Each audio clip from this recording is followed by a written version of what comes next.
Shout out to Elon Musk for standing up against censorship, regardless of where it comes from. How's everybody doing? My name is Anthony Brian Logan, and today we got to talk about Elon Musk, the owner of Tesla, the owner of X, formerly known as Twitter, who is speaking out against censorship from the Anti-Defamation League, or the ADL. Now, I won't get into the ADL's history. That's for a different time, a different video. But basically, they are an organization that looks out for the interests of Jewish people, and they make sure that there's no anti-Semitism and things like that on different platforms, social media, mainstream media, music, wherever they can influence, they're going to influence. They are technically a nonprofit organization, but they are a very powerful organization. They led a boycott into Twitter, now known as X, and it was very effective, to the point where Elon Musk is like, okay, like, what are we doing? May I have to sue you guys because you're saying things about my company that's damaging us and making us lose revenue. But that consideration is now being called anti-Semitic. So wanting to protect your company against false allegations is anti-Semitic. It doesn't make any sense to me. I don't care what ethnicity, what race, what color someone is. If they're saying false things about my company and it's hurting me financially or reputation-wise, I have a right to defend myself. Now, before we go any further, let's go ahead and look at some of what's going on here for a little bit of background, all right? So here's a post from Elon.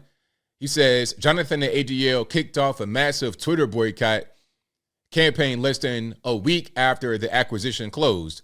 That's when he purchased Twitter. Literally nothing had changed about the site. Our U.S. revenue is still 60% down from that campaign, but slowly improving. And here's a post from ADL. I guess this is back when the acquisition happened last year. That's November 4th, 2022. They say, today we are joining dozens of other groups to ask advertisers to pause Twitter spending because we are profoundly concerned about anti-Semitism and hate on the platform. Here's why we're asking advertisers to stop hate for profit and to stop toxic Twitter.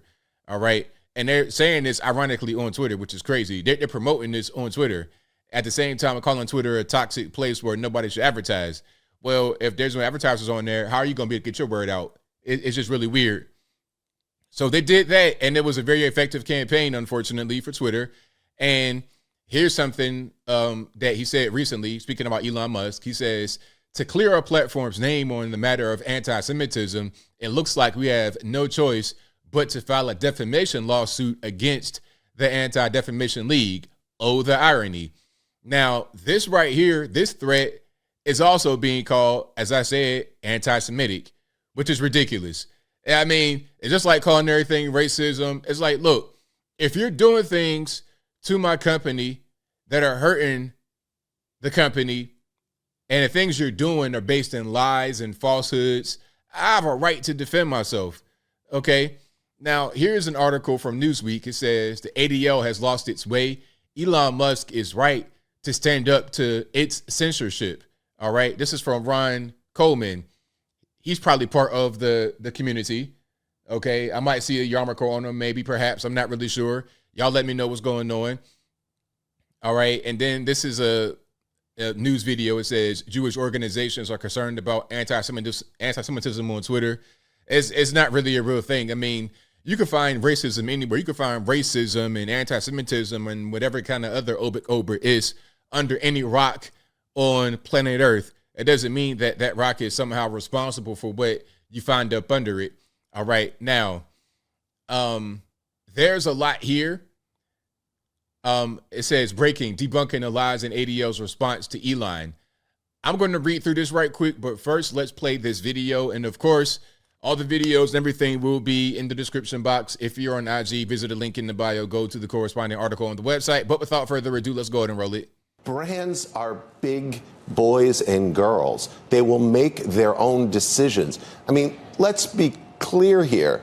Like, this is the wealthiest man in the world running one of the most powerful media platforms on the planet. We're a nonprofit here in New York. So I think figuring out like who has the power in this relationship, it's pretty clear to me. Fundamentally. I mean, trying to act like you have no power, you're not really look, you're on CNBC and you could get on any TV station in the United States and other parts of the world whenever you want. You are a very powerful person in a very powerful organization. Don't try to downplay yourself. You believe that Elon Musk is anti-Semitic? I have never said Elon Musk is anti-Semitic. I've been on this show and said that I didn't think it was anti-Semitic.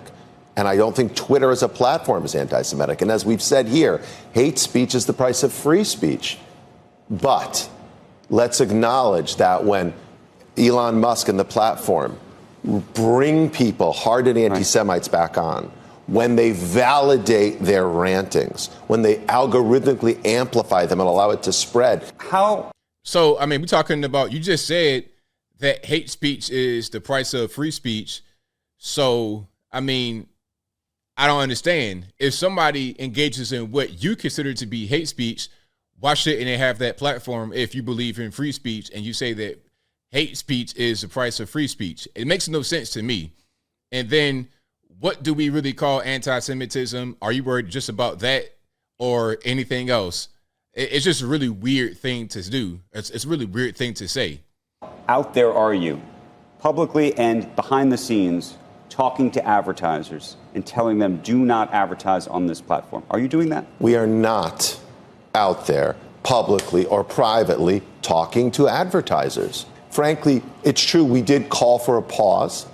So we're not talking to advertisers publicly or privately, but I just showed you at the very beginning where they called for a boycott of Twitter from the advertisers. They literally did that. It's right there, black and white, right there on the platform. Back in November, after the acquisition.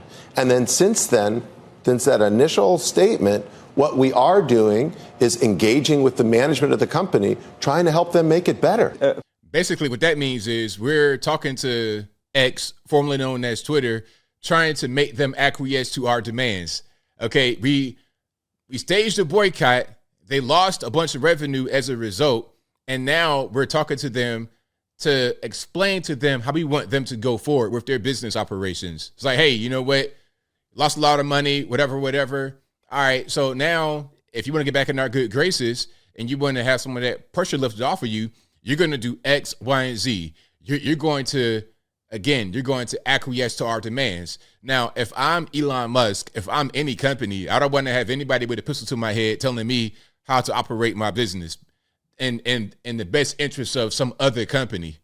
A question, because I know this has been a critique of your organization and of many. Were you seeking to have some kind of either role at Twitter or any kind of donations made or other things? No. I only say that because there have been folks who've looked. That's a good question. Looked at these situations and felt that they were being shaken down. Look, I think definitely a shakedown for sure. Let me be honest about that, right? I think it is sort of anti-Semitic trope to suggest everything's anti-Semitic. I mean, that's their main thing. It's like, come on, man. Come on. It's the equivalent of me saying that everything, blaming the white man, everything's about racism and stuff like that. It's ridiculous, man. Just answer the question. Like, that same question could be asked to me, to anybody else. Am I going to say, oh, it's racism? No, just answer the question directly. When Jewish people express a degree of outrage over anti-Semitism, that somehow that's a shakedown because Jews are greedy. That sounds to me. I'm not saying you believe I'm not even that. trying to. I'm just saying that is the occasion. Money has no color or ethnicity. Money is money, and anyone of any nationality, ethnic group, or whatever can be greedy. Point blank. Period. You hear the critique among not-for-profits in certain cases that are involved in certain causes that talk to companies, and you hear it from leaders who say, I feel like I hear that. So what we've tried to do over the years with Twitter, with YouTube, with Facebook and all of its platforms, with Reddit, with Discord, I could go on and on, is to work with them to make those platforms better. It's basically make them do what you want them to do. That's really what it is. Now let's look at what Mario Nawfal says as far as a breakdown. It says, breaking, debunking the lies in ADL's response to Elon. ADL CEO, that's Jonathan Greenblatt, who Elon Musk referred to earlier when he said Jonathan led the boycott. Anyway, ADL CEO broke his silence on X and Elon by lying and trapping the host. Number one, he claimed that Elon brought and amplified anti-Semitism and hate speech back to the platform. This is not true. The X safety team shared that an independent assessment by Sprinkler found that hate speech impressions on X to be 0.003% compared to Twitter's estimate of 0.012%. Greenblatt clarified that he has never claimed Elon or X are anti-Semitic. I don't think Twitter as a platform is anti-Semitic. When Greenblatt was asked by the host, who also identifies as Jewish, that's Andrew Roshorkin, shout out to him. I like him. He's a good guy. If he was seeking a position or donation from X to the ADL, he took offense to this and called it an anti-Semitic trope, almost as if he was trying to cancel him, leaving the host uncomfortable and defensive. Greenblatt claimed ADL is not publicly or privately talking to advertisers, but shortly after said, it is true we did call for a pause back in November, but after the acquisition and since then, in the previous interview, he stated, if it remains a hellscape, the advertisers won't take part in Twitter. Greenblatt said the ADL is a small nonprofit in New York. Not true. The ADL is an influential organization with over 100 years of history.